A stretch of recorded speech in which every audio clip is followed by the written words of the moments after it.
কোনো একজন নারী, সে হয়তো পর্দা মেনটেন করে না, একটু হিপ হপ স্টাইলে চলাফেরা করে, তো সে ভাবলো যে না, আমি তো অনেক ভুল করে ফেলছি, আমি সংশোধন হব, আমি প্র্যাকটিসিং হতে চাই। তো এখন যখন সে আপনার কাছে আসছে নাসিহাত নেওয়ার জন্য, আপনি যদি বলেন যে তোমার এই করতে হবে, বোরকা ঝুলাইতে হবে, হাত মোজা পা মোজা, পারবে?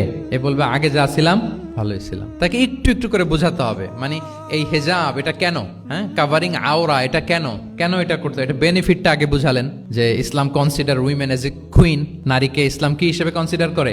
রানী হিসেবে। তো রানীর তো একটা ড্রেস কোড থাকবে, স্পেশাল পোশাক থাকবে, এগুলো বুঝাবেন। সে যাতে একটু নিজেকে গুছিয়ে চলে, শুরুর দিকে আপনি এই বার্তা দিতে পারেন যে একটু গুছিয়ে চলতে হবে। এরপর একটু শালীন পোশাকে যেন সে অভ্যস্ত হয়, এটা বললেন। সে যখন শালীন পোশাকে অভ্যস্ত, তারপরে হেজাবের ফজিলত বললেন, সে যেন হেজাব পরে। যখন সে হেজাব পরে, এরপরে তাকে নেকাবের কথা বললেন। এইভাবে আস্তে আস্তে তাকে বোঝাতে হবে। কিন্তু একবারে যদি সব চাপিয়ে দেন, বলেন তো আওয়াজ করে, সে কি ওটা রিসিভ করতে পারবে?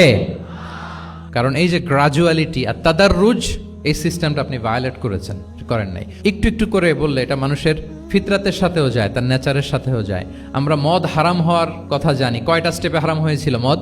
একবারে যদি বলা হতো বন্ধ করার সহজ হতো সাহাবাদের জন্য? হতো না। অনেকে আছে দেখবেন যে চেইন স্মোকার, তো যে চেইন স্মোকার, আপনি যদি বলেন যে এটা হারাম, আজকেই তোমার বাদ দিতে হবে, হারাম, এটা খেতে পারবে না, পারবে?